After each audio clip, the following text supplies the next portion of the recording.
ความรู้ทั้งหลายเหล่านี้เป็นเพียงแค่ความรู้ที่เอาไว้ประกอบการทำมาหากินแต่ว่าหากินไปเพียงแค่รอวันตายเท่านั้น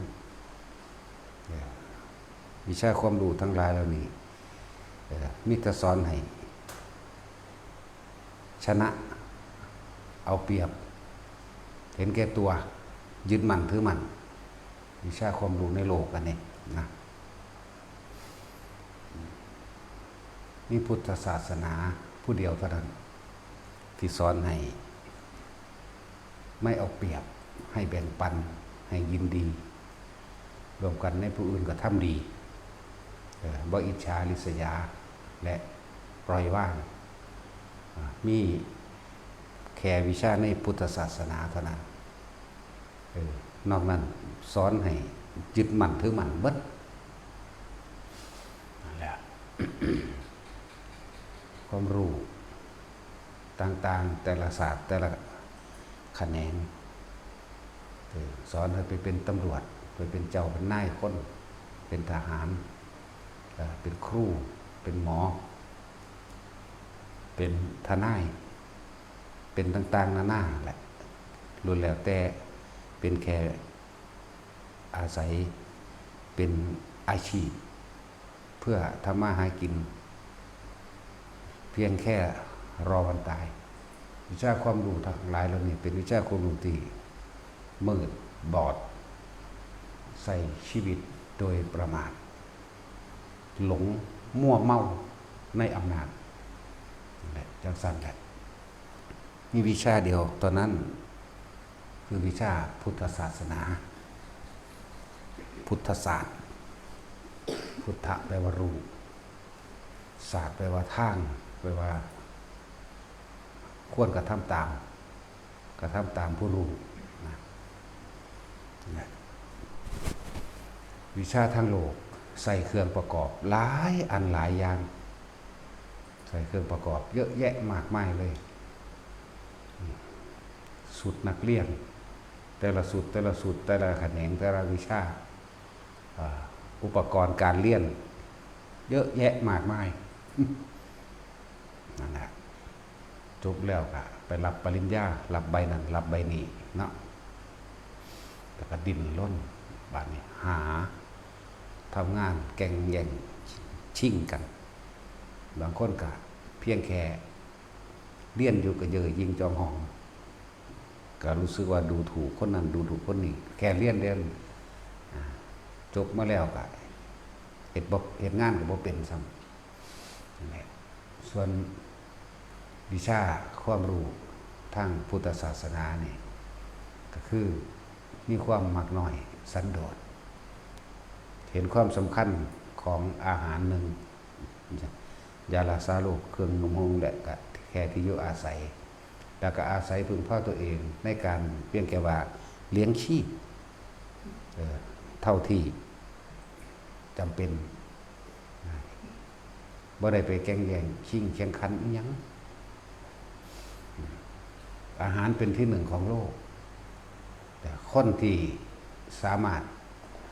สร้างอาหารกินเองได้คือชาวไร่ชาวนาจังซี่ปลูกผักเฮ็ดข้าวปลูกผัก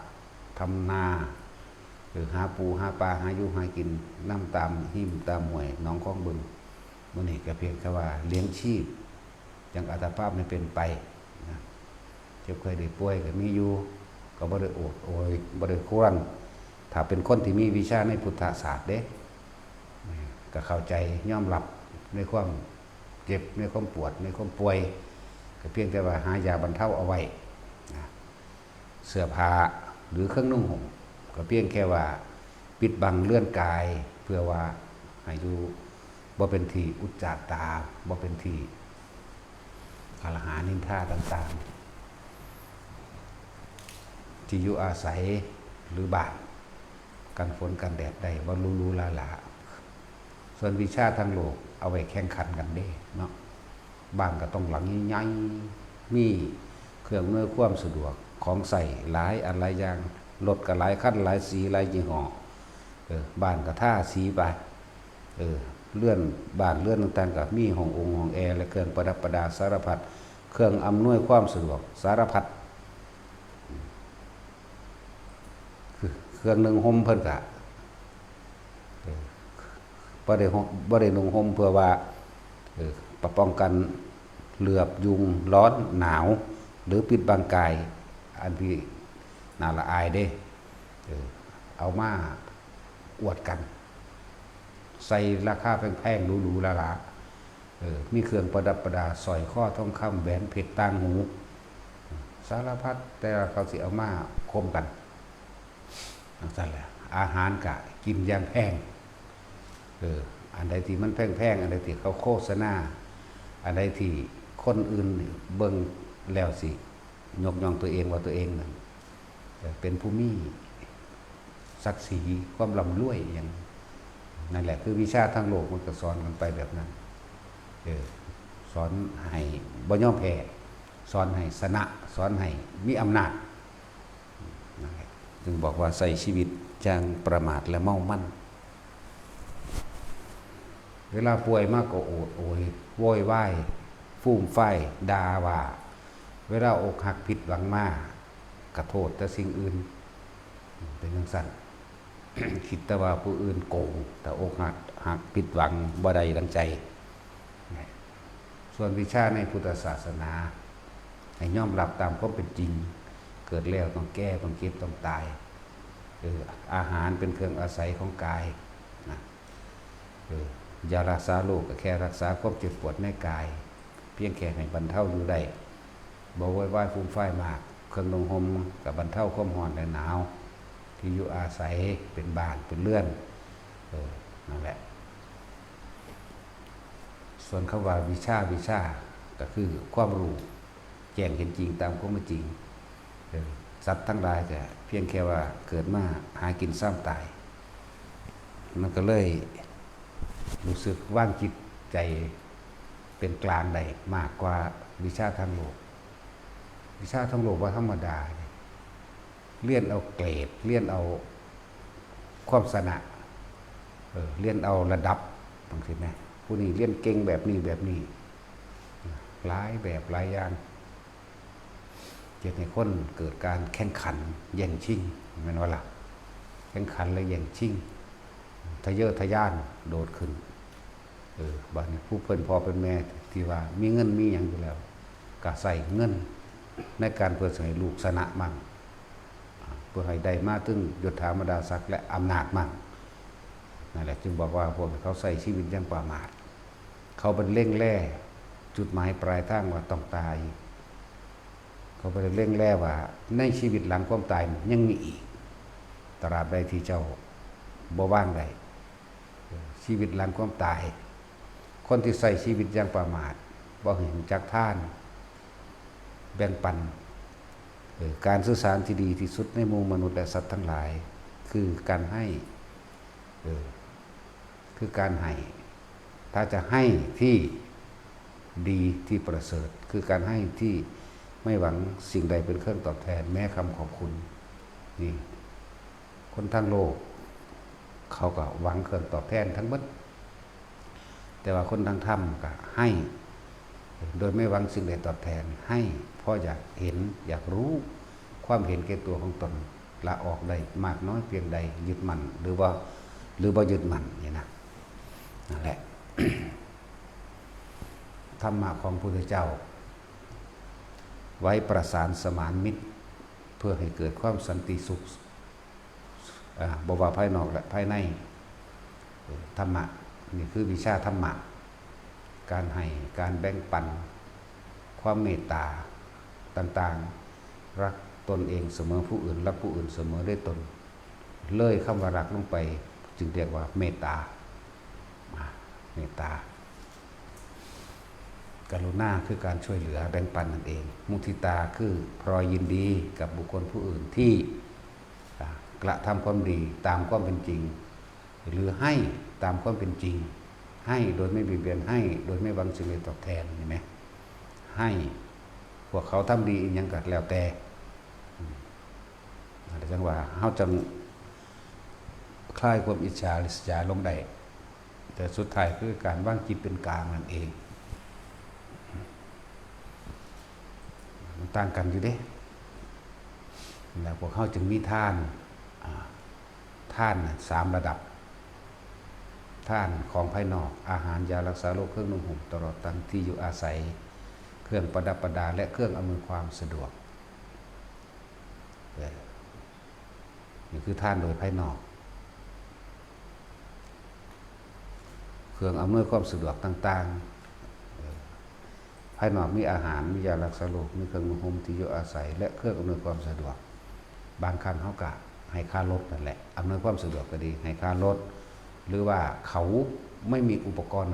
ในการประกอบอาชีพอย่างใดอย่างหนึ่งจอบเสียมพวกนี้ให้แต่ว่าละหรือให้รถพวกนี้ให้เครื่องทำมาหากินทั้งสิ้นลักษณะที่ว่าให้โดยภายนอกท่านโดยภายในคือศีลท่านศีลภายในก็คือว่าเราไม่ทำร้ายเบียดเบียนให้ผู้ใดผู้หนึ่งเสียชีวิตและทรัพย์สินนี่เป็นว่าท่านภายในบัดนั่นแหละแต่เฮาบ่ไปทำลายหนึ่งไม่ปล้นกี้ฆ่านั่นมาละไม่ปล้นกี้ฆ่าบ่ได้ฆ่าไผเฮาก็อยู่แบบสบายใจบ่ได้กังวลเด้ว่าคนอื่นสิกลับมาฆ่ามาทำลายเฮาเมื่อภายหลังสบายไม่รักขโมยของใครเฮาก็บ่ได้กังวลอีกไม่ประพฤติผิดตามอำเภอใจเรียกว่ากาเมสุมิจฉาจารทั้งหลายเฮาก็บ่ได้ไปหวาดระแวงเรื่องใดๆอีกไม่โกหกทำให้ผู้ใดผู้หนึ่งเสียทรัพย์สินเนี่ยสั่นแหละเฮาก็สิไปย่านผู้ใดมากล่าวตูอหยังกับเฮาจับย่านผู้ใดมาจับเฮาไม่ดื่มสุราและมีอะไรตลอดทั้งเครื่องดองของมือทำให้เสียสติ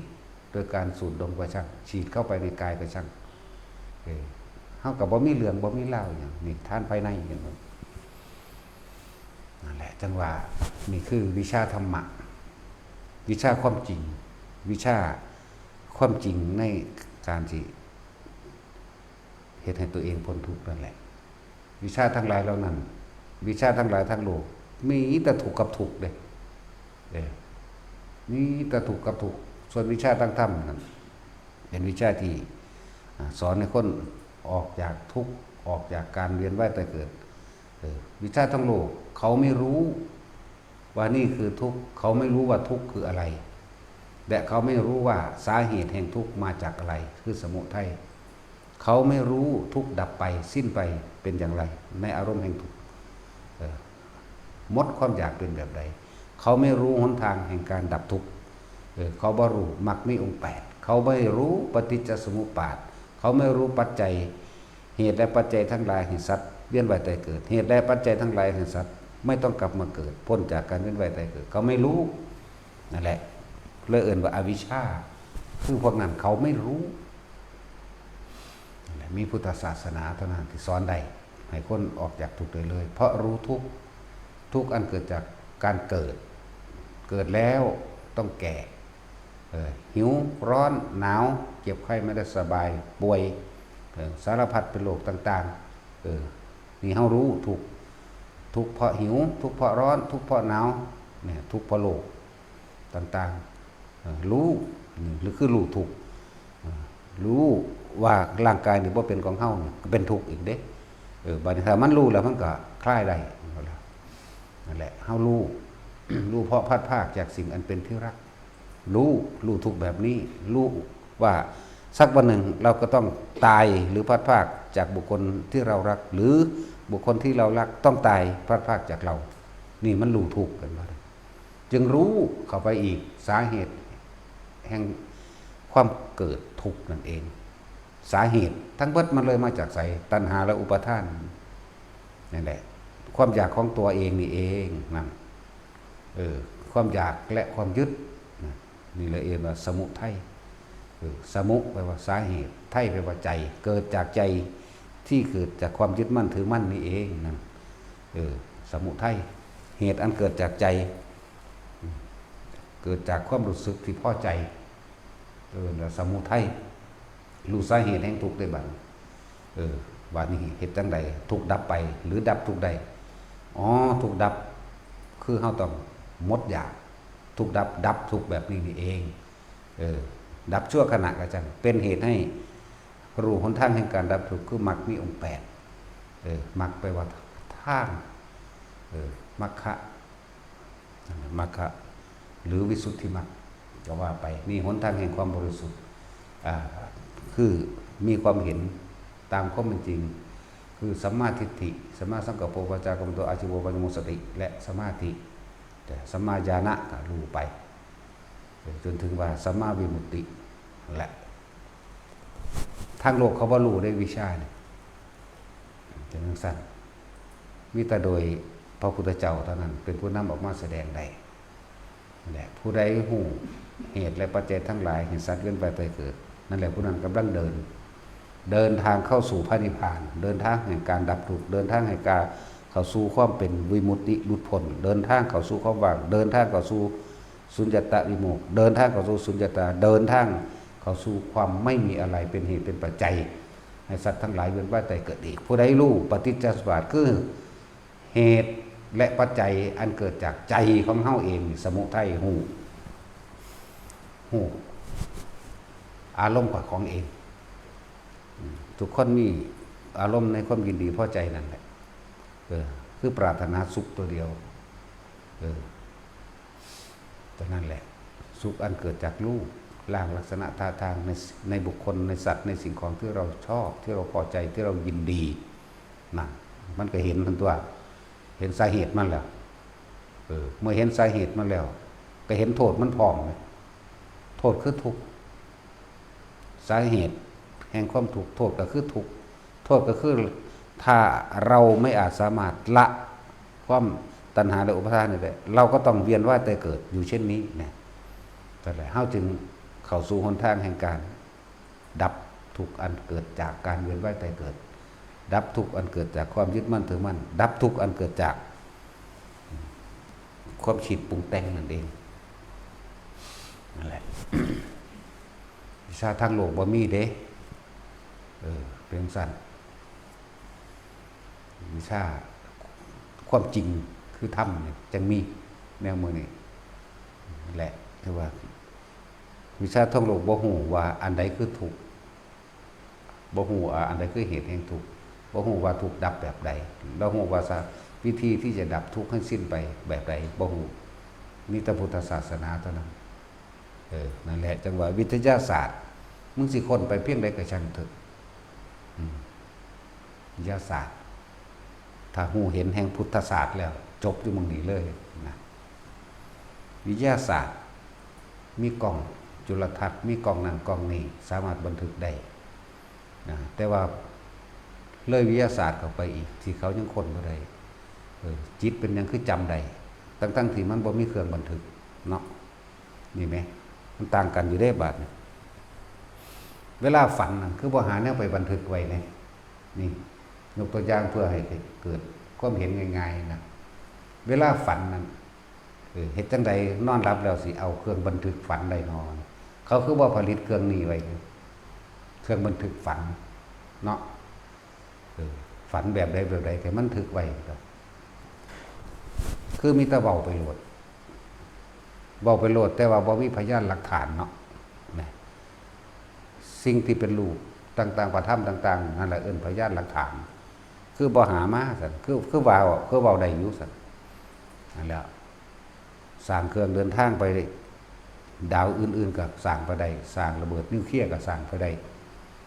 ลงทุนบักหลายๆลองสร้างเครื่องบันทึกความฝันมึงรู้ที่ใดอยู่เนาะนั่นแล้วจนตอกจนมุมให้พุทธศาสตร์ได้บาดนี่เนาะแม่นบ่ล่ะฝันเป็นภาพสีหรือขาวดำเขาก็รู้เด้ผู้นั้นบอกสั้นผู้นั้นบอกจังซี่เสียงนั้นซึ่งนี่บันทึกภาพรูปภาพบันทึกกลิ่นบันทึกเสียงได้เด้บันทึกรสได้รูปรสกลิ่นเสียงบันทึกได้เบิดเด้จิตตัวนี้อย่างความฝันนั่นนะจังสั้นตัวบัดพวกอันวิทยาศาสตร์ที่ว่าเก่งๆคือบ่อาจสามารถสร้างเครื่องบันทึกแนวนี้ได้เนาะนั่นแหละเขาคือว่าสร้างเครื่องที่ว่าเฮ็ดจังใดสิบ่ให้ทุกข์เนาะคือบ่มี เออสร้างตั้งแต่แนวทำไร่กันสร้างตั้งแต่มันถูกก็เก่าอีกลงทุนบักหลายๆซ้ำระเบิดนิวเคลียร์นี่ไหมปรมาณูนิวเคลียร์มันนี่ไหมมีตั้งแต่แนวเห็นคนถูกก็เก่าเลยมันสั่นแล้วใจว่าระเบิดนี่เป็นระเบิดแห่งความดับทุกข์ใดนี่ตูมใส่โลกเบิดน้ำกันโหลดหากว่ามันถูกดับทุกแบบขาคนตายเด้ยิ่งบึ้มใส่ประเทศนี้เนี่ยบึ้มร่างกายนั้นบ่แก่บ่ชราบ่เจ็บบ่ปวดบ่ป่วยแล้วก็บ่ตายพร้อมเนี่ยคือว่าสร้างรู้เนาะเฮ็ดให้คนมีอยู่ไม่กินตลอดจังซี่แม่คือว่าพากันสร้างเครื่องป้องกันความแก่เกิดมาแล้วก็ดีผู้ใดอยากอยู่ในอายุเท่าใดก็ให้มันอยู่ได้อย่างนี้เนาะมันคือบ่พากันสร้างมันสร้างหาแม่แนวฆ่ากันมันสั่นแล้วเวลามันเก่งล่ะนักวิทยาศาสตร์เวลามันตายมันก็ให้น้ำกันคือเก่าเด้เนาะแม่มันอยู่ใสความรักความอะไรมันอยู่หม่องใดมันก็อยู่ในความรู้สึกอันนั้นตัวบันทึกความรู้สึกได้อยู่บ่ล่ะเนาะสั่นแล้วความรู้สึกเกลียดเห็นไหมย่างเข้าไปในหม่องใดหม่องหนึ่งมีเครื่องบันทึกโอ้ยอีนี่มันสร้างกูเนี่ยจังสั่นแล้วคือว่าสร้างเครื่องระงับความเกลียดความโกรธเครื่องระงับความกลัวคือบ่มีฮึแม่นบ่มันมาจากไสความกลัวมันบันทึกไว้หม่องใดมันอยู่ปุ่มใดของร่างกายสมองอันนี้หรือมันมีวิดีโอบันทึกไว้อยู่บ่มันมีชิปเชิบยังบันทึกไว้อยู่เพราะว่าแม่นว่าสัตว์มันคือกลัวอยู่เหมือนเดิมนั่นแหละพอฟังแต่ละให้ความเห็นซื่อเสือบ่เสือก็สร้างเด้ตัวไปตัวมันเนาะสั่นแล้วแต่จังว่าวิชาพุทธศาสนาจึงมีท่านโดยเบื้องต้นท่านของนอกกายท่านของในกายว่านี่ท่านดวงตาท่านเลือดส่วนมากก็คือท่านเลือดที่เราเห็นหลายกว่าอยู่ดอกท่านดวงตายากอยู่ดอกเนาะนั่นแหละท่านอันสูงสุดก็คือท่านชีวิตเจ้าของคนที่ท่านชีวิตเจ้าของบ่ได้แม่นว่าไปฆ่าให้คนอื่นกินเด้บ่แม่นแบบนั้นเด้เมื่อได้รู้ธรรมเห็นธรรมแล้วก็รับใส่ธรรมตามความเป็นจริงส่งต่อธรรมตามความเป็นจริงให้กับผู้ที่ยังไม่รู้ผู้ยังมีดวงตามืดบอดบุคคลผู้มีกำดินกำไส้ทุลีในดวงตามากเรียกว่าล่ะบ่ว่าทุลีในดวงตาน้อยเด้เนาะนั่นแหละผู้เขาเจ้าถึงแล้วเขาเจ้าเลิกอุทิศตนเพื่อคือยืนยัดกับความจริงนั่นเองเอาหลักธรรมออกแสดงแล้วผู้ใดสิมีเงินมาจ้างมาแลกเพื่อให้ล้มล้างหลักธรรมออกจากความเป็นจริงก็บ่อาจสามารถที่ล้มล้างบุคคลผู้เขาเจ้าถึงธรรมถึงความจริงใดเด้นั่นแหละจึงบอกว่าเอาชีวิตเขาแลกเอาชีวิตเขาสละเพื่อผู้อื่นเพราะอันตรายผู้คนสร้างเขามาฆ่าก็ได้เด้ฆ่าเขาก็บ่หวั่นไหวแล้วแม่เมื่อเขาจะถึงความจริงเกิดมาตายบ่แห้งแล้วตายเพื่อให้ผู้อื่นได้ทำตายเพื่อให้ผู้อื่นได้รู้ตามความเป็นจริงเพื่อที่จะให้พวกเขาได้ปฏิบัติตามได้กระทำตามนะให้ออกจากการเว้นไว้แต่เกิดให้พ้นออกจากความทุกข์อันเกิดจากการเกิดความทุกข์อันเกิดจากตัณหามีไหมสั่นแล้วนั่นแหละวิชาทั้งโลกบ่มีเกินว่าท่าน3อย่างท่านของนอกกายท่านของในกายแล้วก็ท่านทั้งชีวิตเลยเอิ้นว่าปรมัตถท่านจังซี่นั่นแหละเขาบ่ศีลจังซี่วิชาทั้งโลกบ่ได้บอกเด้เฮ็ดโรงฆ่าสัตว์เป็นบาปบ่ว่าเด้มีแต่ถูกต้องตามกฎหมายเด้เห็นบ่ล่ะค้าเหล้านี่ค้ายาค้าเหล้าค้ายาพิษนี่ค้าอาวุธค้ามนุษย์มื้อนี้ค้าเนื้อมื้อนี้แม่เขาว่ามันถูกกฎหมายได้นั่นแต่ว่าบ่ได้หูได้ว่ามันผิดธรรมจังแล้ว เรื่องเราใส่ชีวิตอย่างประมาทมัวเมาบัดนี้พวกเข้านั่นนะเมื่อแสวงหาธรรมถ้าตกลงปวงใจมีความเชื่อมั่นในตนเองอย่าลืมว่าเชื่อมั่นในตนเองเด้บ่แม่นเชื่อมั่นเพิ่นเด้เพิ่นเป็นแต่เพียงผู้บอกเด้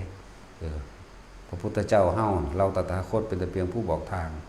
หมู่พระสงฆ์สาวกทั้งหลายก็นำทางที่พระศาสดาได้บอกไปแล้วปฏิบัติดีแล้ว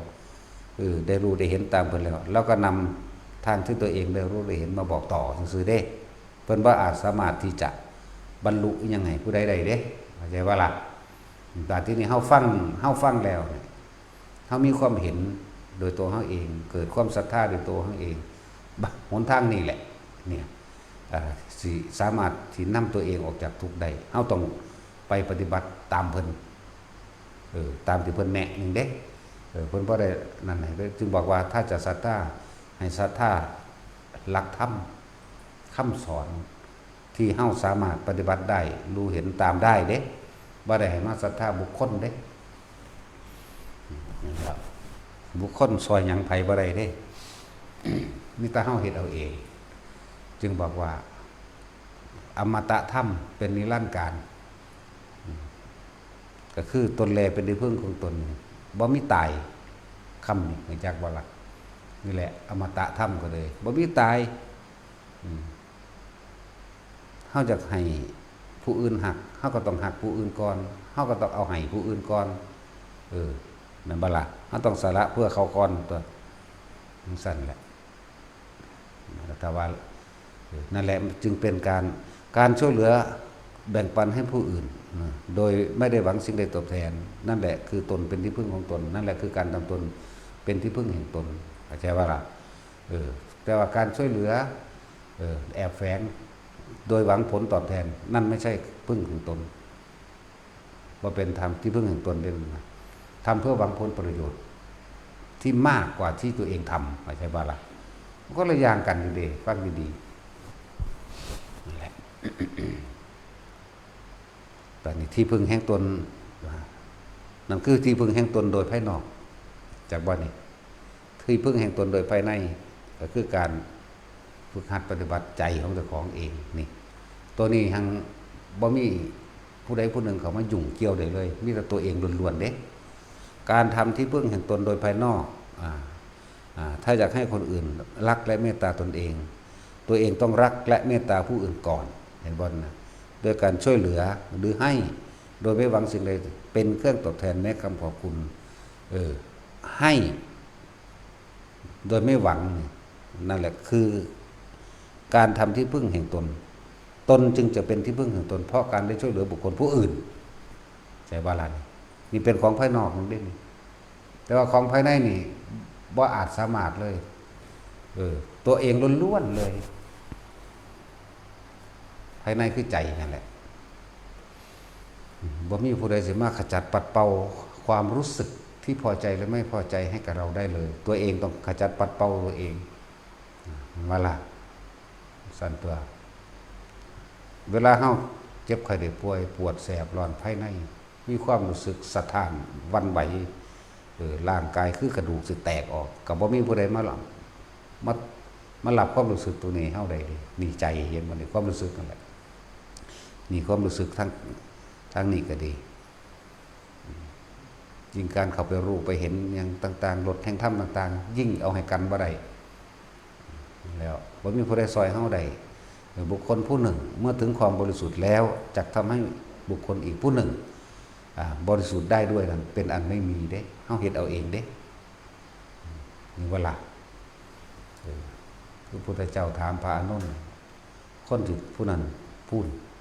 ตกอยู่ในบ่อในน้ำในคนตมพุ่นถ้าคนผู้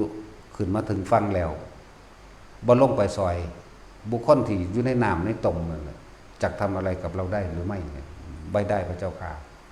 นั่นแหละเพิ่นเปรียบเทียบบอกว่าคนผู้หนึ่งบริสุทธิ์แล้วแต่ว่ามันก็มีเรื่องเล่ายาวๆอยู่ดอกเกี่ยวกับภิกษุทำความแสดงอาบัติบุคคลผู้เขาสู่อาบัติแล้วนี่บัดนี้เฮาใส่รวมกัน จะทำให้บุคคลผู้ใช้ชีวิตร่วมจะมีโทษด้วยหรือไม่บ่มีเพิ่นก็เลยเปรียบเทียบตัวนี้ไปนำเข้าใจบ่ล่ะแต่ว่าก็คือว่าถ้าศรัทธาไม่เสมอกันศีลไม่เสมอกันจาคะและปัญญาบ่เสมอกันเพิ่นจึงให้แยกแต่ว่าถ้าจะให้เป็นโทษไม่เป็นเข้าใจบ่ล่ะที่หลายๆคนเขาว่าเข้าใจว่าผู้นี้เป็นอาบัตินี่ถ้าผู้ใดไปร่วมสังฆกรรมนำผู้ไปร่วมก็เป็นอาบัตินำบ่เป็นเข้าใจบ่นี่เขาเถียงกันอยู่นี่ตามความเป็นจริงแล้วมันบ่เป็นเด้นั่นแหละพระพุทธเจ้าทรงจึงเทียบเชื่อไม่ฟังจังซั่นล่ะอ้างแต่เพิ่นหลายเนาะเอาตัวเฮาเอาเองก็ได้หรอกหรือมีแต่อ้างหลายก็เลยผู้นี่ป่วยร้อนหนาวสั่นหยอกๆแยกๆอยู่ทั้งร้อนทั้งหนาวสลับอันผู้ไปเยี่ยมป่วยบ่ร้อนบ่หนาวนำเด้ล่ะเนาะแม่นบ่ล่ะสั่นตัวลักษณะนั้นแต่ว่าเพิ่นให้เพิ่นก็ตักเตือนเลยว่าจะแล้วก็บ่หยุดบ่เลิกเพิ่นก็เลยเรียกว่าลงพรหมทัณฑ์คือบ่ให้คบหาบ่ให้คุยด้วยซื่อๆสิให้เป็นโทษนำบ่เป็นเฮาบ่ได้ป่วยนำแหมเข้าใจบ่ล่ะอันนี้ก็มีคำถามดอกกันต่อไปดอกคนพวกนั้นเป็นไข้ร้อนหนาวบุบๆวับๆเนี่ยมันเฮาไปจับไปบีบไปบายเขาเฮาก็บ่ได้ไปร้อนหนาวสั่นหยอกๆน้ำเขาเด้ล่ะ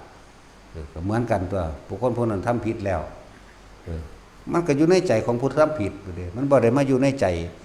ของผู้บ่ได้ทำผิดเด้ล่ะมันสิมีโทษต่อกันได้จังได๋เพียงแต่ว่าตักเตือนด้วยวาจากล่าวตักเตือนนั่นนี่ส่วนมีการแสดงอาบัตินั่นแหละแสดงความบริสุทธิ์ใจต่อกันแต่ว่าแสดงแล้วแสดงอีกมันบ่เป็นไปแล้วก็ต้องลง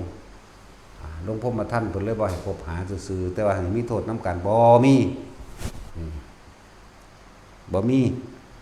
พวกหลักการหลายๆพวกเจ้าอยากมีก็มีแล้วแต่ข่อยนี่บ่มีหยังเลยซ้ำพูดถึงพวกเขาถามนะนี่คนคือจังพวกสิไทยบาปในกันน้องสิไทยให้ได้อยู่บ่เด้อนี่เนาะเจ้าของไปลักเกิบเขามาแล้วนี่เนาะเอาไปเสื่องไว้หม้องใดยี่ก็บ่อุ่นใจเด้เพียงแค่ลักเกิบนั่นแหละพี่น้องเกิบมาบัดนี้โอ้ยสั่นตกใจว่าสั่นแม่ว่าล่ะตั้งจักเขาสิมาหยังมานั่งสั่นไว้แล้วแน่คนคือคนมันมีความผิดไว้แล้วพูดไปใส่ชีวิตไก่หรืออยู่นำกันก็สิมีความผิดไปนำบ่มันบ่ผิดไปนำเด้นั่นแหละเป็นสั่นบอกให้ฟังนั่นจังว่าบุคคลผู้ใดได้ยินได้ฟังแล้วมีความเข้าใจลึกซึ้งละเอียดเกิดศรัทธาหลักธรรมเด้ศรัทธาหลักคำสอนศรัทธาวิธีการปฏิบัติเด้เมื่อมีความศรัทธาแล้วก็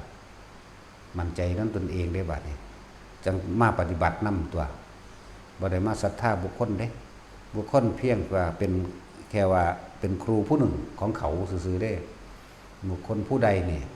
ได้รู้ธรรมจากท่านผู้ใดตามความเป็นจริงบุคคลผู้นั้นย่อมเป็นครูสูงสุดของเขายกไว้เป็นตัวอย่างบ่เป็นครูผู้นั้นสิละกิเลสให้พวกเจ้าใดเด้คือยกไว้อย่าทำร้ายมือที่ชุ่มอย่าทำร้ายต้นไม้ใบบังที่ตัวเองได้เคยพึ่งพาอาศัยแม้หักกิ่งก้านลานใบใจว่าล่ะเวลาเขาโจมตีเวลาเพิ่นผิดพลาดจังซี่ว่ามันไปยำเด้ตัวเองคือกันนั่นแหละครับครูสอนประถมเฮาแต่ว่าเรียนมัธยมเรียนนั่นลูกศิษย์ไปได้ดีมีอำนาจใหญ่กว่าครูสอนประถมสิไปดูถูกครูผู้สอนประถมบ่ได้เด้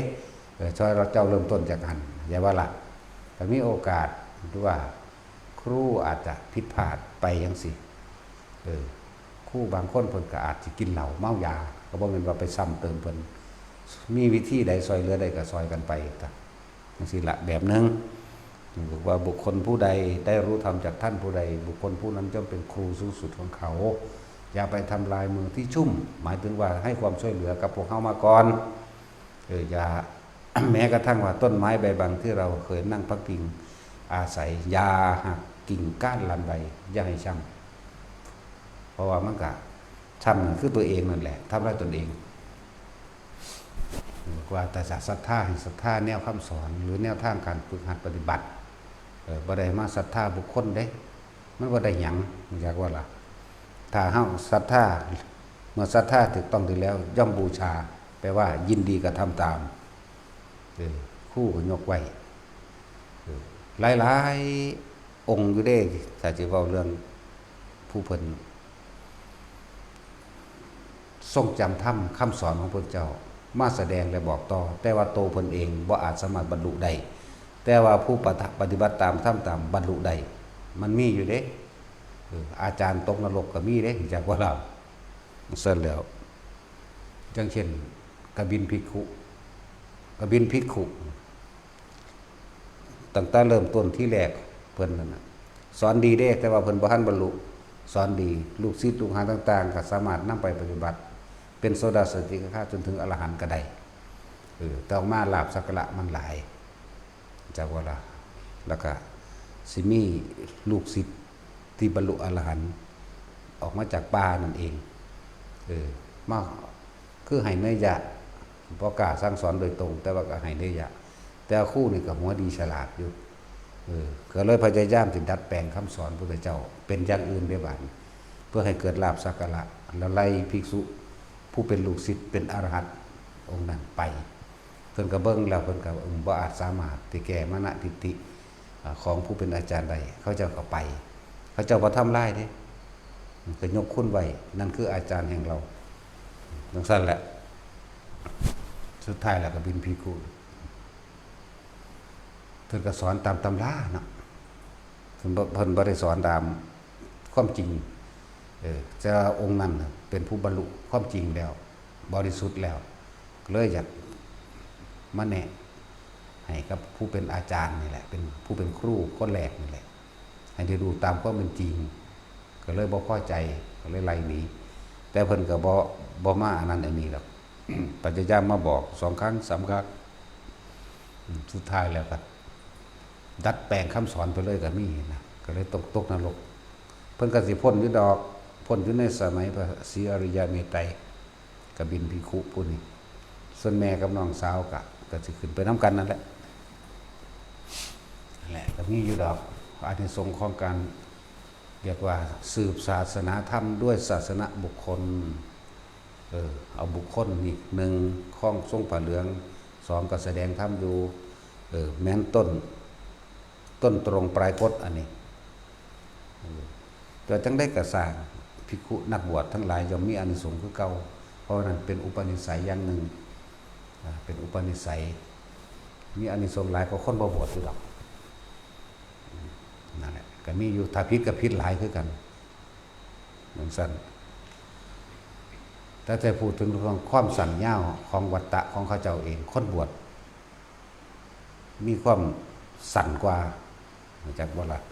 ใกล้มรรคผลนิพพานกว่าอยู่ธรรมดาแล้วมื้อนี้จังว่าพวกเขาสลดสังเวชในตัวเองล่ะใส่ชีวิตจะประมาทเถอะในเมื่อเฮาแสวงหาแล้วก็ต้องรักษาให้มันเป็นรักษาวิธีหรือแนวทางที่จะของแสวงหานั่นแหละอย่าไปพยายามที่พิจารณาตำหนิเก้าตูใส่ไรหรืออันเพ่งเล่งจับผิดผู้อื่นคือเพิ่นบอกรู้ลมหายใจเด้อทรงชาติเจริญชาติเด้อเอาจุดอุณาโลมหรืออาการปิติตรงนี้มาเป็นเครื่องยืนยันว่าเป็นผู้ทรงชาติที่1เด้อที่2เด้อ3เด้อเฮาก็รักษาอยู่แค่นี้แหละจึงบอกว่าแสวงหาแล้วต้องรักษาให้เป็นการทำสมาธิเป็นของง่ายแต่ว่าการรักษาสมาธิจึงเป็นของยากเพราะพวกเฮามันอ่อนแอวันไหวบ่ตั้งมั่นไปมันสิไหลไปกับโลกธรรมมันเองนั่นแหละมันสิไหลไปเครื่องทดสอบจิตทั้งหมดนั่นแหละโลกธรรมก็ดีมันว่า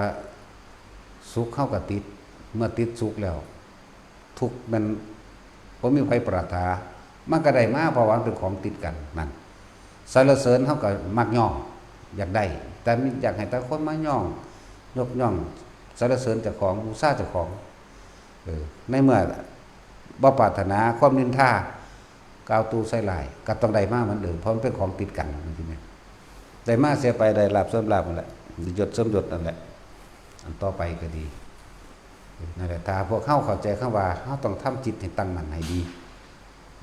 บ่อ่อนแอบ่หวั่นไหวไปกับมันสิ่งทั้งหลายเหล่านั้นโลกธรรม8ก็บ่อาจสามารถมาทำให้พวกเข้าหวั่นไหวได้ดอกจึงบอกว่าให้รักษาให้มันเป็นตั้งมั่นลมหายใจนี่กับจุดอุณหภูมิเจ้าของเองโลดถ้าผู้ใดมั่นใจทางนี้แหละก็เฮ็ดไปตามนี้นะถือว่าสมาธิมันเป็นของทำให้เกิดขึ้นได้ง่ายๆแต่การรักษาที่จะให้คงที่เอาไว้นั้นยากแต่ก็ล่ะจึงบอกว่าให้ทุกคนมั่นใจตนเองศรัทธาตัวเองเชื่อถือตนเองส่วนหลักธรรมมันก็สอนให้แล้วก็แล้วไปได้พวกเจ้าต้องไปทำให้เกิดขึ้นทำให้เจริญขึ้นในตัวเองได้เพิ่นบ่อาจสามารถที่ให้พวกเจ้าเจริญขึ้นได้เด้เพิ่นได้แต่แนะนึงเด้ตัวเฮาเองต้องทำเองเจริญเองนั่นแหละเฮาก็มีวิธีนี้เฮาก็สอนแนะให้คืออานาปานสติการทรงฌานเจริญฌานด้วยรู้ลมหายใจเข้าออกตลอดทั้งการจับจุดหรือว่าเอาอาการปิติมาตั้งไว้ณจุดใดจุดหนึ่งในกายนี่กายเวทนาจิตจิตเวทนากายร่วมกันเป็นหนึ่งคือทำความรู้สึกตัวทั่วพร้อมคำว่าทั่วพร้อมคือให้มันยาวนานหรือให้มันไปเบิดมือเบิดคืนเบิดเว้นเบิดตลอดเลยนั่นแหละได้ตลอด ขึ้นอยู่กับเฮาได้ล่ะสิได้ตลอดหรือบ่ได้ตลอดตัวเฮาเองเด้เป็นผู้มีสติระลึกนึกเข้ามาเอาเพิ่นบ่ได้นึกให้เฮาได้เด้เพิ่นมีแต่บอกเข้าใจบ่ล่ะนั่นแหละ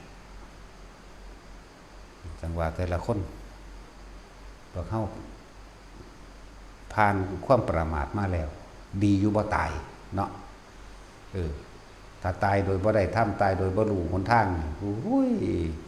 เสียเวลาขนาดเด้ว่าธรรมดาเด้ความผิดพลาดเพียงชั่วขณะจิตเดียวนี่ในขณะตายลงไปไปนึกถึงบาปกรรมอันใดอันหนึ่งถือบ่เกิดไปนึกถึงสิ่งที่เฮ็ดให้บ่สบายใจเราร้อนกระวนกระวายใจล่วงลงไปสู่นรกนั่นบุ้ยมันยาวนานอีหลีเด้พวกเจ้าใส่จนเบิดจนว่าจะได้มาเกิดเป็นคนอีกมันพอแห้งอยู่เนี่ยนั่นแหละพวกที่เขาเจ้าผิดพลาดไปแล้วนะพวกจิตวิญญาณพวกเป็นเปรตนี่กันนับประมาณบ่ได้เลยอย่างต่ำกว่า12ชนิดนี่โอ้ยมันนับบ่ได้เด้พวกเจ้าแล้วพวกเป็นที่เล่ร่อนตายก่อนอายุโดยอุปขาตกรรมต่างๆมาตัดรอดให้ตายก่อนแทนที่มันสิตาย80ปีหรือ60ปีตามอายุที่เฮ็ดตามบุญตามบาปที่ของเฮ็ดไว้แต่ถูกคารุกรรมอันหนักมาเฮ็ดให้เล่ร่อนแสวงหาอาหารพวกผีต่างๆเรานี่พวกจิตวิญญาณต่างๆทั้งหลายเรานี่คนถ้าสิเปรียบเทียบคนคุกกับคนคุกซอยกันบ่ได้หรือคนที่ตกนรกกับตกนรกซอยกันบ่ได้เปรตกับเปรตก็ซอยกันบ่ได้เพราะว่ามีแต่หากับหาเปรตนี่แสวงหาเพียงแค่ว่าให้อิ่มท้องนะเปรตนี่แสวงหาคนบ่มีกับคนบ่มีมันจะเอาหยังมาซอยกันเนาะนั่นแหละถ้าถูกผิดพลาดลงไปแล้วยาวนานเลยตอนนั้นเฮ็ดอิหยังก็เฮ็ดไว้ตอนที่เป็นคนนี่แหละมีมนุษย์เป็นมนุษย์เท่าเองนี่แหละแต่ไปผิดพลาดลงไปแล้วพวกตาเฮาบ่เห็นซื่อๆถ้ามันเห็นลองเบิ่งแม่ย่างหลีกอยู่ว่าซั่นเด้นั่นเดียว เทียบอย่างนึงคือหมาบ่มีเจ้าของหิวโซ่ไปตามทิศตามแดนต่างๆบางใดที่พ่อไปใดมันไปบางใดที่มีทินมีฐานมีเจ้าของมีเจ้าทินเขากับฟาดค้อนใส่ปืนไล่ยิงแน่มีเบิดเด้ก็ได้แล่นหนีเอาตัวรอดพอแห้งพวกเปรตแบบนั้นก็เหมือนกันเด้ มันหลายชนิดว่าธรรมดาเลยที่ประเภทเล่ๆล่อนๆตามเหตุแห่งกรรมที่ตายไป25ชนิดเด้เว้าอันพอได้เข้าใจแน่ว่าสัมภเวสีสัมภวะผู้ที่กำลังหาที่เกิดใหม่ก็ว่าผู้กำลังหาพบก็ว่าเล่ๆล่อนๆพวกนี้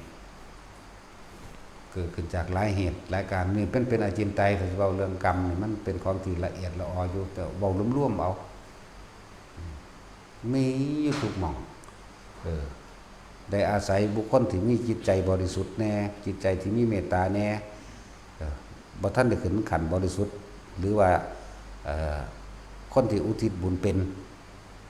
บุญอันเกิดจากการให้ทานบุญอันเกิดจากการรักษาศีลบุญอันเกิดจากการภาวนาบุญอันเกิดจากการสวดมนต์สาธยายทรงจำคำสอนพุทธเจ้าบุญอันจากการคิดดีพูดดีทำดีก็แล้วแต่แล้วอุทิศออกไปกับพ่อเนี่ยเขาได้กินนิดๆหน่อยๆอะไรจักว่าอาศัยคือพวกเข้ามาเฮ็ดนี่แหละแต่ว่าสิเป็นบุญได้จริงๆก็ต้องไม่หวังสิ่งใดตอบแทนได้ให้ท่านไม่ปรารถนาสิ่งใดตอบแทนดอกท่านแล้วก็บ่หวังผลในท่านบ่แลกของบ่เอาท่านไปแลกของบ่ไปแลกบ้านหลังใหญ่บ่ไปแลกยุทธามดาศักดิ์บ่ไปแลกอำนาจบ่ไปแลกความจำเป็นนั่นเป็นนี่บ่ได้ไปแลกเอาความบ่มีโลภบ่ได้ไปแลกเอาอายุยืนวิมานทรัพย์สินบ่แลกนี่การทานทั้งหลายเหล่านั้นจึงจะเกิดเป็นบุญคือความสงบเย็นภายในใจของเองไม่เราร้อนไม่กระวนกระวายจึงเรียกว่าสงบเกิดความอิ่มเอิบจึงเรียกว่าเย็นสงบเย็นแล้วสามารถอุทิศผลทานบุญกุศลกรรมดีทั้งหลายเหล่านั้นให้แก่สรรพสัตว์ทั้งหลายไม่มีที่สุดไม่มีประมาณได้แต่ว่าเฮาให้ทานสิ่งใดแล้วเฮาไปแลกไปขอไปหวังท่านนั้นไม่เป็นบุญเป็นเพียงแค่ว่าทานไม่มีอานิสงส์แห่งทานไม่อาจสามารถอุทิศออกไปได้อุทิศก็บ่ไปเพราะเจ้าของแลกแล้วตัณหามันเหนียวจากว่ามันเหนียวมันเป็นดุจดั่งยางเหนียวแลกติดตังไว้แล้วมันจะไปใส่ได้เจ้าของดึงมันไว้หรอกนั่นแหละต้องอาศัยผู้เข้าใจตามความเป็นจริงเข้าใจธรรมตามความจริงพวกทั้งหลายแล้วนี่ก็พอได้นิดๆหน่อยๆแต่ว่าก็สิให้อิ่มเอิบบ่อิ่มเอิบพวกนี้บรรเทาหรือพอประทังแม้ชั่วขณะหนึ่งนะนั่นแหละคนที่มีจิตใจทรงพรหมวิหารศีลเมตตากรุณามุทิตาและอุเบกขาเวลาเพิ่นกระทำบุญอันใดก็ช่างบุญอันเกิดจากการในท่านมั่งศีลมั่งภาวนามั่งบุญอันเกิดจากการแสดงธรรมมีการให้ทำเป็นทานชนะการให้ทั้งปวงจังสิเฮาก็อุทิศเด้แต่ว่าสิ่งพวกทั้งหลายเหล่านั้นบัดนี้บ่อาจสามารถใส่ได้เด้เปรตส่วนมากก็คืออาหารเครื่องนุ่งห่มและที่อยู่อาศัยเปรตบ่อาจสามารถที่สิโมทนาในการแสดงธรรมใดต้องมีทานอันเป็นอาหารยารักษาโรคเครื่องนุ่งห่มและที่อยู่อาศัยจึงอุทิศออกไปได้เด้นั่นแหละนั่นจึงมีการเฮ็ดทานให้แต่ละคนอยู่แม้กระทั่งการช่วยเหลือทำให้ชีวิตความเป็นอยู่ของคนตกทุกข์ได้ยากให้ดีขึ้นอันนี้ก็อุทิศไปขอผลทานบุญกุศลกรรมดีนี่ร่วมที่ข้าพเจ้าก็ทำตั้งแต่อดีตจนถึงปัจจุบันขณะนี้จงถึงแด่สรรพสัตว์ทั้งหลายไม่มีที่สุดไม่มีประมาณทุกหมู่เหล่าบรรดามีนี่มันก็ไปของมันเองอย่างสั้น จังว่าหลายอย่างที่เฮาเฮ็ดอยู่แล้วแล้วก็รวบรวมผลทานบุญกุศลกรรมดีที่ทุกคนเฮ็ดมานี่แหละให้หมู่สงฆ์ทั้งหลายเหล่านี้เวลาเพิ่นทำวัดกันบ่ขอผลทานบุญกุศลกรรมดีที่ท่านทั้งหลายเหล่าใดได้กระทำมาแล้วตั้งแต่ในตอนต้นจนถึงปัจจุบันณสถานที่แห่งนี้พร้อมเด้อันอื่นๆเฮาบ่นั่นน่ะจงถึงแด่ญาติของท่านมารดาบิดาของท่านญาติของท่านเจ้าการนายเวรของท่านตลอดทั้งสรรพสัตว์ทั้งหลายทุกหมู่เหล่าไม่มีที่สุดไม่มีประมาณทุกหมู่เหล่าบรรดามีคือจังพวกเฮาทำวัดทุกมื้อนั่นแหละหมู่ภิกษุสงฆ์เป็นผู้นำเพราะตอนนั้นคือมันมีการทรงฌานอยู่แล้ว มันไปได้มันไปได้จึงบอกแต่ละคนเด้อเฮาสงเคราะห์คนทุกข์คนยากพุทธบาท2 บาทก็มาโลดบ่แม่นว่ามันหน่อยอย่าไปอยากอายเศรษฐีทั้งหลายก็บ่กล้าหรอกที่สิให้ท่านบาท1 2 บาทเศรษฐีทั้งหลายหมายถึงเศรษฐีผู้มีจิตโลภเขาเฮ็ดหยังก็สร้างเขาสิหวังผลตอบแทนเขาบ่ได้เป็นทานพวกนั้นพวกเฮายากจนเฉพาะเงินทองซื่อๆแต่ว่าร่ำรวยอริยทรัพย์ร่ำรวยธรรมต่างหากอะไรหลายอย่างก็ดอกสิเว้าล่ะพวกคนที่ทานด้วยไม่หวังผลตอบแทนในทานไม่หวังผลในทานบ่มีสิพันธุ์ตอนบ่แลกเฮาสามารถอุทิศไปได้เลยเฮาก็อาศัยอำนาจพระรัตนตรัยนะอำนาจพุทธธรรมสงฆ์นั่นแหละหลายอย่างก็บอกว่าเบิดดอกเวลาไปในที่ต่างๆบางที่เฮาก็อยู่ธรรมดาเต็มรอบวัดอยู่ก็มีห่มใส่เด้พอบางประเภทก็บ่อาจสามารถวึดมาหาเฮาได้เลยเด้มันสิมีสถานที่แต่ละแต่หม่องกั้นไว้จักบ่ภูมิเจ้าที่เขาเอิ้นภูมิเจ้าที่คือภูมิมะเทวดานั่นแหละบ่แม่นศาลพระภูมิเด้รู้จักบ่ล่ะบ่ได้เกี่ยวกันเด้บ่งั้นสถานที่แต่ละที่ก็ต้องมีลูกเทวดาภูมิมะเทวดาที่อาศัยอยู่หั่นสิมุ่งตรงมาเลยแต่ว่าสำหรับเฮาบ่มีประมาณอยู่แล้วในการสิมุ่งตรงก็ไปคาดด่านต่างๆนั่นแหมรู้จักว่าสมมุติว่ามันสิมาจากเชียงใหม่เอาหมาตัวนั้นสิมาจากเชียงใหม่มันหูอยู่แล้วว่าสิมาหาบ่อนมันก็ต้องซุกๆแซกๆลี่ลบหลีกมาเรื่อยๆเด้เพราะว่าพวกเจ้าถิ่นก็มีอยู่แล้วนะมันต้องลบหลีกมาจังซี่ก็สิถึงเฮาหั่นน่ะบางทีก็ถูกตีถูกดันไปพูนไปอื่นๆไกลๆก็มีนะก็สิเข้ามาหาได้แหละมันก็มีความหนักเบาต่างกันถึงรับได้นั่นแหละจังว่าพวกเฮามีโอกาสว่าท่านใดก็ช่างท่านอีหยังก็สร้างแต่ในของท่านทั้งหลายแหล่นี่ท่านช่วยเหลือแบ่งปันต่างๆบ่ว่าท่านเฉพาะพระสงฆ์เด้ท่านให้สัตว์ท่านให้คนอื่นก็ตามหรือช่วยเหลือผู้อื่นก็สร้างให้พวกเข้ารวบโลดขอผลทานบุญกุศลกรรมดีที่ข้าพเจ้าก็ทำมาแล้วตั้งแต่อดีตจนถึงปัจจุบันณขณะนี้จงถึงแด่จากเวลาถ้าพวกเจ้าว่ามั่นใจมารดาบิดาของข้าพเจ้าทั้งหมดญาติข้าพเจ้าทั้งหมดเจ้ากรรมนายเวรทั้งหมดตลอดทั้งสรรพสัตว์ทั้งหลายไม่มีที่สุดไม่มีประมาณทุกโมโลบรรดามีพวกเจ้าคนส่วนมากคือบ่มั่นใจว่าโอ้พ่อกูสิได้บ่แม่กูสิได้บ่ปู่ย่าตายายกูสิได้บ่มันสิไปไสน้องพ่อถึงมั่นใจเว้าร่วมทรัพย์เดียวเลยสรรพสัตว์ทั้งหลายไม่มีที่สุดไม่มีประมาณทุกโมโลบรรดามีเว้าคำเดียวนี่นะทรัพย์เดียวนี่แหละเจ้าพวกเฮาเนี่ยโอ้บ่สบายใจคะแนวคะนิ่งใจอยู่โอ้ลุงกูสิได้บ่นอโอ้หลานกูสิได้บ่นอย่ากูได้บ่นอย่ายกูได้บ่นอจะออกซื้อบ่ทันมันบ่คาว่าพุ่นบ่เนาะซั่นแล้วถ้าสิเฮ็ดเฉพาะเจาะจงก็เป็นบางการบางเวลาเอาแต่เมื่อมีการติดต่อสื่อสารจักว่าล่ะบางสิ่งมันก็มีอยู่เด้ติดต่อสื่อสารรู้จังเฮาฝันเห็นนั่นฝันเห็นนี่จังซี่นั่นแหละมาขอจักว่าล่ะฝันทั้งเป็นเด้ว่าฝันแบบนอนหลับเด้ฝันย่างไปซื่อๆนี่ก็ฝันได้เด้เฮาจังซั่นแหละฝันเห็นกระแตฝันเห็นบาง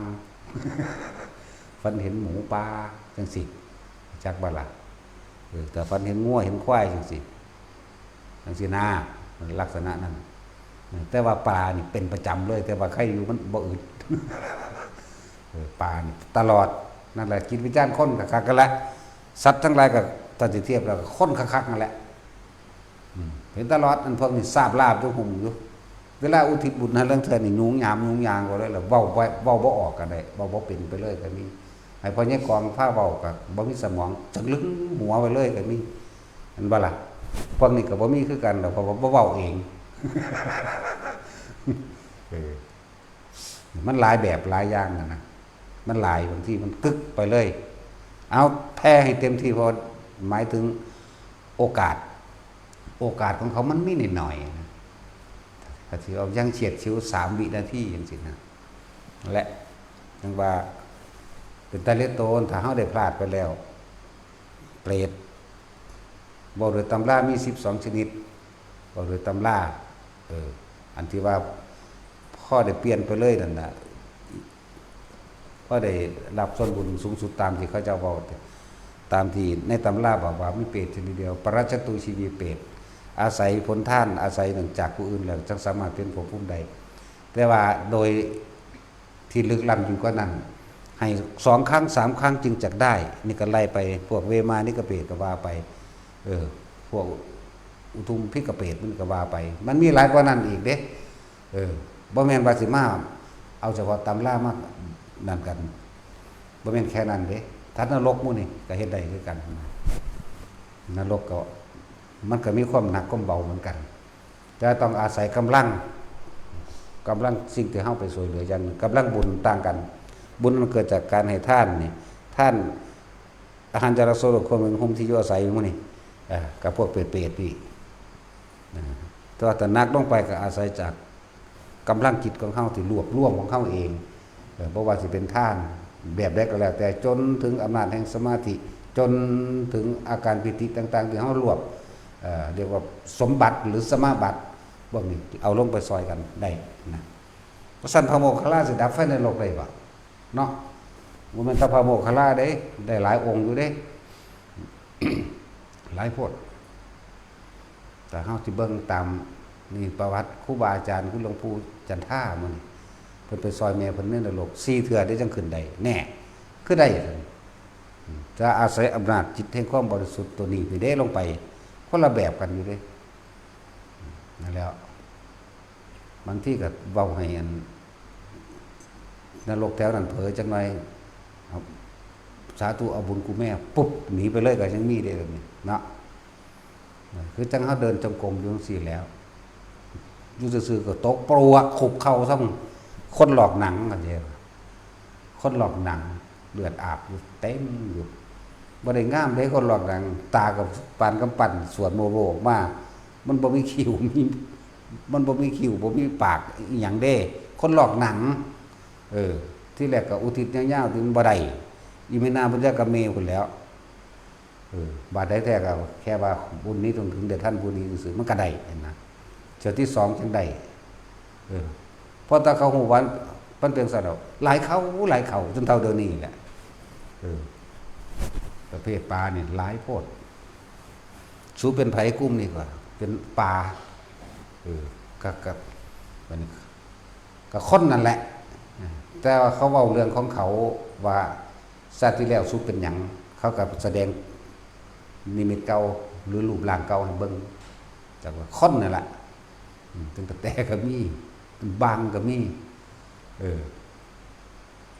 เป็นหมูเป็นงัวเป็นควายเป็นปลาเป็นปูเป็นหอยเป็นกุ้งเป็นปลาหมึก มีสุดแล้วเด้มีสุดแนวถ้าได้ผิดพลาดไปแล้วก็เลยบอกพวกเขาจะพากันประมาทแสวงหาต้องรักษาให้เป็นรักษาตรงใดรักษาตรงใจรักษาตรงลมหายใจเข้าออกหูดังเขาเองนี่แหละกับจุดอุณาโลมเขาเองนี่แหละผู้ใดฝึกไปแล้วสิอยู่ณจุดใดจุดหนึ่งในความรู้สึกตัวนิ่มนวลตรงกลางระหว่างคิ้วหรือหน้าผากก็ว่าไปบนหัวก็ให้รู้ไว้บนหัวคำกลางอกก็รู้ไปนั่นแหละให้รักษาให้มันเป็นถ้ามันได้พลาดไปแล้วเถอะพลาดขึ้นเพราะมาโลภมันไข่อยู่เด้เนาะมันยังสิได้ต่ออยู่เด้เพราะว่าพวกเขาอาศัยการได้ยินได้ฟังธรรมสุตตมยปัญญาตลอดทั้งจิตตมยปัญญาของเขาก็มีอยู่แล้วทิฏฐิปตะทำความเห็นตรงก็เห็นอยู่แล้วแต่ว่ามันยังบ่ทันอาจสามารถว่างได้ก็อาศัยกำลังชาตินี่แหละเป็นเครื่องกระซิบบอกเองดอก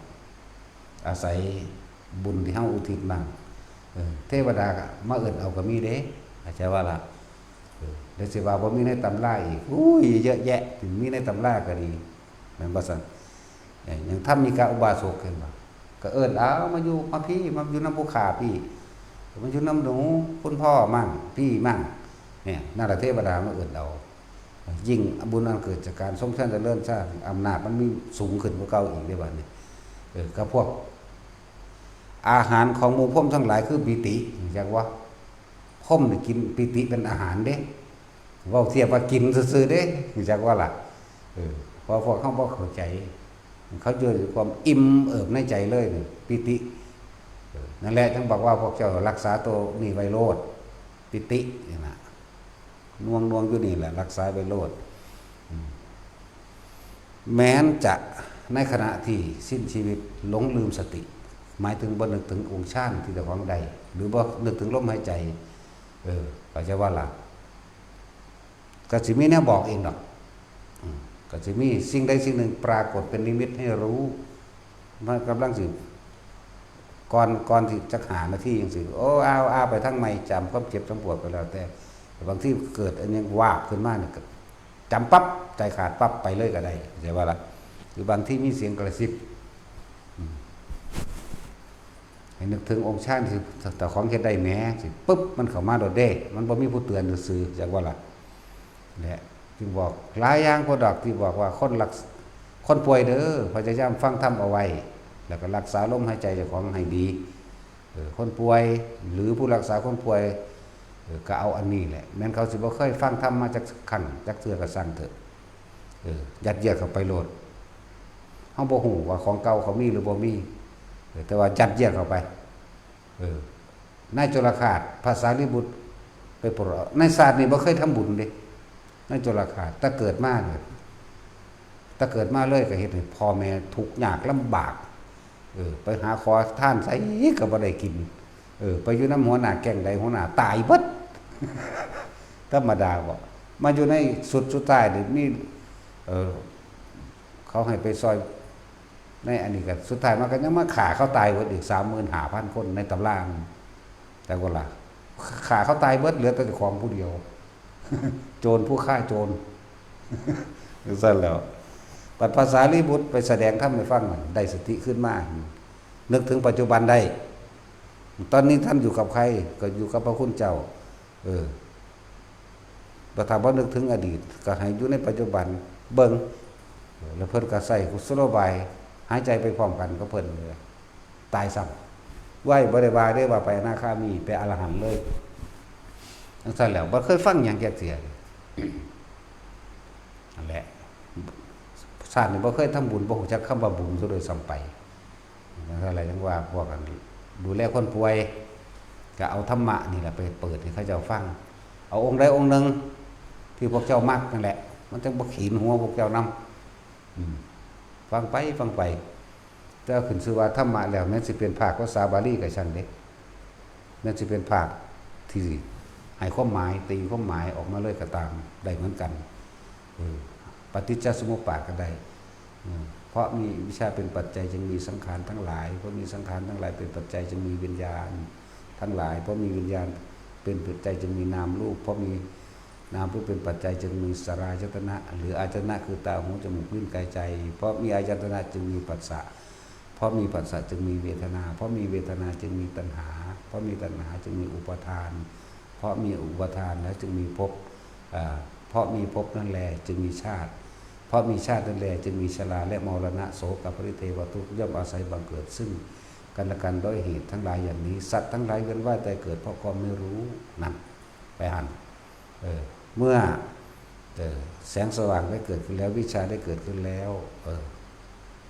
อวิชชายตเววะอเสสะวิราคะนิโรธาสังขาระนิโรโธนั่น